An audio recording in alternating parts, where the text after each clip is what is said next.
Of all the Stage 6 bosses in Touhou, few are as memorable as Junko. While most bosses have beautiful patterns or complicated cards, Junko does not. She instead doesn't have a cheap gimmick at all. Her spells are built entirely with the intent of beating you as effectively as possible. Beauty is secondary to that desire. Funnily enough, this is even consistent in-game, as her easiest spell, in my opinion, is Pristine Lunacy, which is also her best looking one.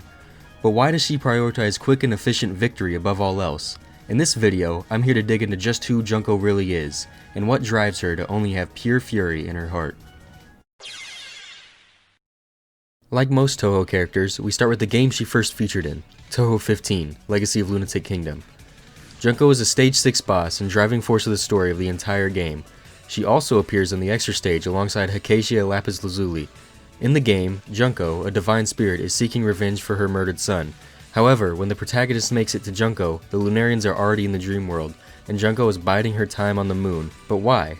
You see, the story for Legacy in Lunatic Kingdom actually begins somewhere before Touhou's 14.5th game, Urban Legend in Limbo. After her son was murdered, Junko became consumed by grief. She killed the man responsible, Ho Yi, but her hatred only grew, purified into a single obsession, destroying Chang'e, Ho Yi's wife, and the Lunarians she blames for protecting her. Junko makes her way to the lunar capital and attacks it, but finds little success in doing so. It wasn't until Acacia came around and gave Junko some hell fairies that things started to move past Junko's repeated, unsuccessful assaults. Before I continue, let me get to Junko's power, which is the ability to purify anything. This isn't purity in the religious sense, but more so purity in the literal sense. She can purify people to be refined, purify emotions to be pure resentment, and purify fairies to be a much more potent life force than they already are. In the context of the game, she purifies her grudge to make herself more mad and purified the fairies so that they could invade the lunar capital and spread impurity, which is the one thing Lunarians seem to hate the most, though it is stated in Reimu's Legacy Miss ending that that's really only a concern for the lunar nobility.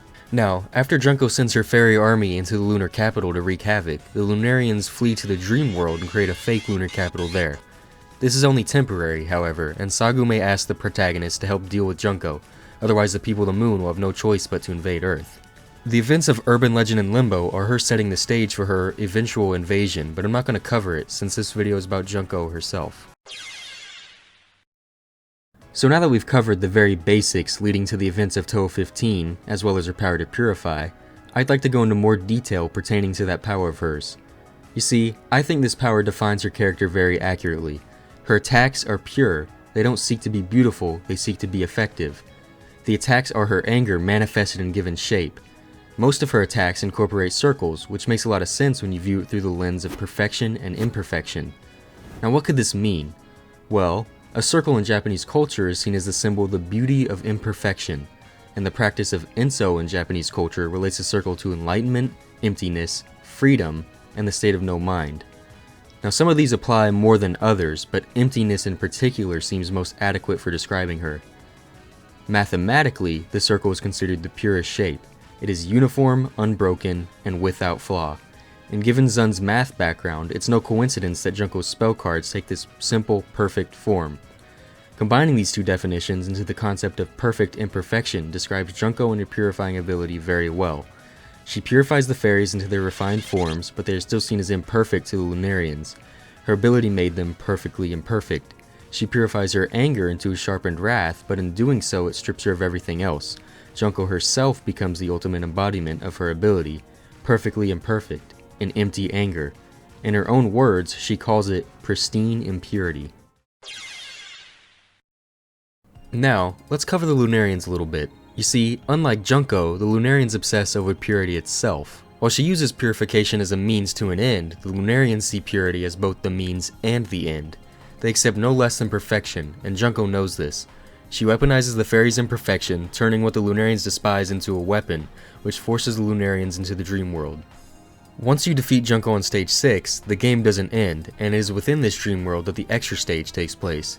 In a plan befitting of Junko's calculated tact, she only saw the actions of the main game as Plan A. In the background, Acacia was enacting Plan B, which is keeping the Lunarians trapped within the dream world for all eternity. The only reason this plan fails is because the protagonist enters the dream world and stops Acacia from trapping the Lunarians. Now, in the game, this extra stage is not easy in the slightest, and neither is the normal game. If you want to see me doing the main game on Lunatic and the extra stages Raisin, feel free to check out these other 2 videos. They are long, but I did do some high effort editing on some of the more difficult spell cards. But anyways, after their protagonist beats her, Junko's scheme is foiled, but neither Acacia nor Junko ever gave it their all. But why? You see, despite her purified anger, Junko was already growing bored by the time the protagonist arrived on stage 6. She spent a considerable amount of time doing nothing as the Lunarian sat idle in the dream world, and this mellowed her out, which is stated in her own words on Reimu's no-hit run. She also admits defeat in every protagonist's no-hit run aside from Raisin's. This can be seen in 2 ways. Her anger is disciplined in its purest form, or it circles back to a perfect imperfection. Her anger is purified, but she is still capable of softening. This mellowing mirrors the previously mentioned Japanese practice of Inso, which is drawing a circle in one stroke to express the Zen mind. Once drawn, the circle is complete, yet not necessarily perfect. In the case of Junko's ability, once purified, one might be refined, but that doesn't mean they are 100% pure. This is much like Junko's purified anger, which is whole and disciplined, but not entirely unyielding.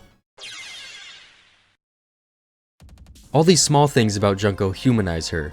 She is so grief-stricken that she would subject herself to no happy emotions just to get revenge for her son. Instead of mourning with tears, she redirects those emotions into her anger. It shows in her calculated dialogue that she is no fool. She knew that purifying herself was a dangerous road to go down, yet she did it anyways. Even if she were successful in exacting revenge on Chang'e, what will she have afterwards? She lost her son, her purpose, and her emotions. She'll be truly empty. I think the game ending with her resigning to being unable to kill Chang'e is weirdly the best outcome for her, because at least this way she might be able to come to terms with her emotions before she has no purpose. After the events of the game, both Junko and Acacia head to Earth, but Junko pretty much disappears, and aside from a few cameos in Violet Detector and the printed works, she has a rather lackluster presence. Despite this, she looms as one of the most memorable bosses in Touhou, at least in my opinion. That's pretty much all I have to cover with Junko, but I hope this video got you more interested in her as a character. She is one of my favorites after all. If you feel like I was wrong on some detail, feel free to correct me in the comments or ask questions. If it is a detail pertinent to Junko's character, I'll make sure to pin it, but I'm nearly entirely sure I covered her adequately here. I actually thought this video would be longer, but she appears in such a small amount of printed works, and the ones she does appear in are pretty much just single panel cameos. I think next I'll do Acacia, but we'll see. If you enjoyed the video, please give it a like. These more analytical videos are some of my favorite to release, but they're also hard to motivate myself to actually do. If I see positive reception, I'll do my best to release them more often. Oh yeah, also, don't take the analysis too seriously, most of it's just for fun anyways. Anyways, that's pretty much it. I'll see you in like 3 months from now when I actually do another Touhou video.